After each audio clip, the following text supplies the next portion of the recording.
Welcome to DelftStack.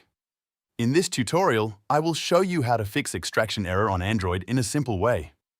First of all, make sure your zip file is fully downloaded. Many extraction errors happen when the file is incomplete or corrupted.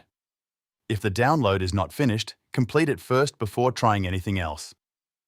Now, open the Google Play Store and search for ZArchiver. Install this application and wait until the installation is completed. After that, tap on Open. When you open the app, it will ask for storage access permission. Simply tap Allow so it can access your files. Now you will see your internal storage and SD card storage. If your zip file is in SD card storage, go there and locate your file carefully. Make sure you select the correct zip file that was giving the error.